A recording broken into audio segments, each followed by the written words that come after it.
ओम तत्सत। श्री गणेशाय नमः।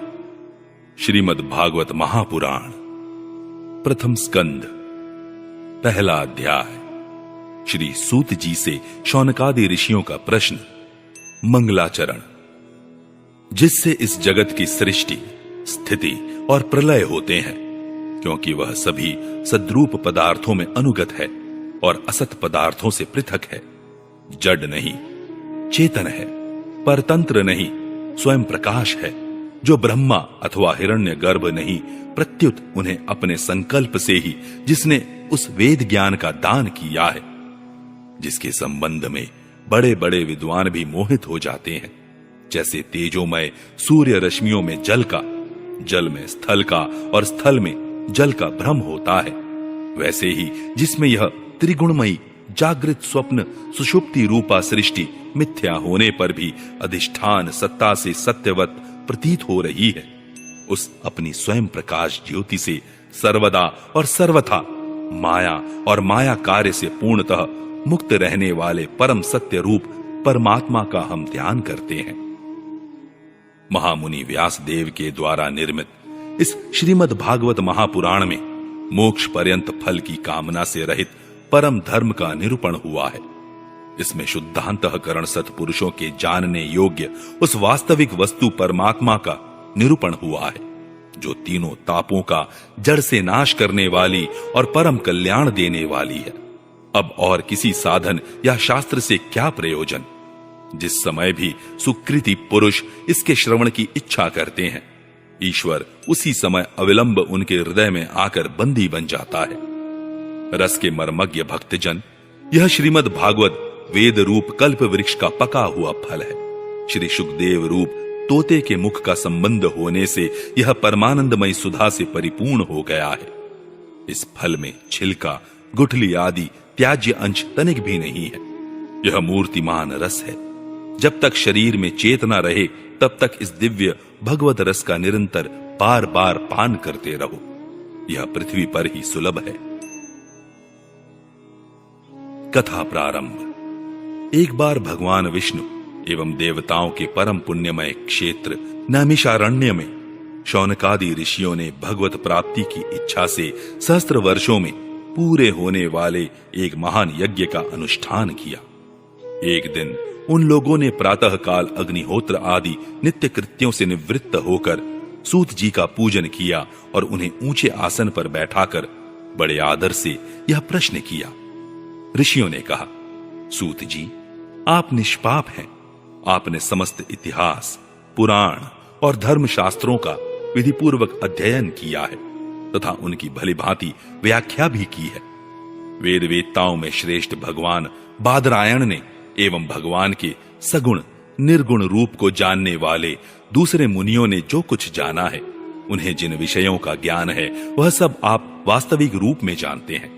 आपका हृदय बड़ा ही सरल और शुद्ध है, इसी से आप उनकी कृपा और अनुग्रह के पात्र हुए हैं। गुरुजन अपने प्रेमी शिष्य को गुप्त से गुप्त बात भी बता दिया करते हैं। आयुष्मान, आप कृपा करके यह बतलाइए कि उन सब शास्त्रों, पुराणों और गुरुजनों के उपदेशों में कलियुगी जीवों के परम कल्याण का सहज साधन आपने क्या निश्चय किया है। आप संत समाज के भूषण हैं। इस कलियुग में प्राय लोगों की आयु कम हो गई है। साधन करने में लोगों की रुचि और प्रवृत्ति भी नहीं है। लोग आलसी हो गए हैं। उनका भाग्य तो मंद है ही, समझ भी थोड़ी है। इसके साथ ही वे नाना प्रकार की विघ्न बाधाओं से घिरे हुए भी रहते हैं। शास्त्र भी बहुत से हैं, परंतु उनमें एक निश्चित साधन का नहीं, अनेक प्रकार के कर्मों का वर्णन है। साथ ही वे इतने बड़े हैं कि उनका एक अंश सुनना भी कठिन है। आप परोपकारी हैं। अपनी बुद्धि से उनका सार निकालकर प्राणियों के परम कल्याण के लिए हम श्रद्धालुओं को सुनाइए, जिससे हमारे अंतःकरण की शुद्धि प्राप्त हो। प्यारे सूत जी, आपका कल्याण हो। आप तो जानते ही हैं कि यदुवंशियों के रक्षक भक्त वत्सल भगवान श्री कृष्ण वसुदेव की धर्म पत्नी देवकी के गर्भ से क्या करने की इच्छा से अवतीर्ण हुए थे। हम उसे सुनना चाहते हैं। आप कृपा करके हमारे लिए उसका वर्णन कीजिए। क्योंकि भगवान का अवतार जीवों के परम कल्याण और उनकी भगवत प्रेममयी समृद्धि के लिए ही होता है। यह जीव जन्म मृत्यु के घोर चक्र में पड़ा हुआ है। इस स्थिति में भी यदि वह कभी भगवान के मंगलमय नाम का उच्चारण कर ले तो उसी क्षण उससे मुक्त हो जाए, क्योंकि स्वयं भय भी भगवान से डरता रहता है। सूत जी, परम विरक्त और परम शांत मुनिजन भगवान के श्री चरणों की शरण में ही रहते हैं। अतएव उनके स्पर्श मात्र से संसार के जीव तुरंत पवित्र हो जाते हैं। इधर गंगा जी के जल का बहुत दिनों तक सेवन किया जाए तब कहीं पवित्रता प्राप्त होती है। ऐसे पुण्यात्मा भक्त जिनकी लीलाओं का गान करते रहते हैं, उन भगवान का कलिमलहारी पवित्र यश भला आत्मशुद्धि की इच्छा वाला ऐसा कौन मनुष्य होगा जो श्रवण न करे। वे लीला से ही अवतार धारण करते हैं। नारद आदि महात्माओं ने उनके उदार कर्मों का गान किया है। हम श्रद्धालुओं के प्रति आप उनका वर्णन कीजिए। बुद्धिमान सूत जी, सर्वसमर्थ प्रभु अपनी योग माया से स्वच्छंद लीला करते हैं। आप उन श्री हरि की मंगलमयी अवतार कथाओं का अब वर्णन कीजिए। पुण्य कीर्ति भगवान की लीला सुनने से हमें कभी भी तृप्ति नहीं हो सकती, क्योंकि रसज्ञ श्रोताओं को पद पद पर भगवान की लीलाओं में नए नए रस का अनुभव होता है।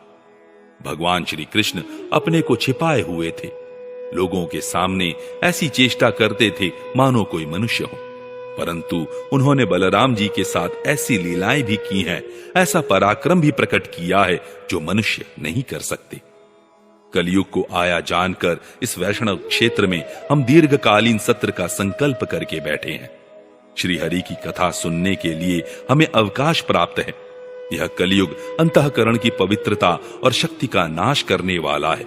इससे पार पाना कठिन है।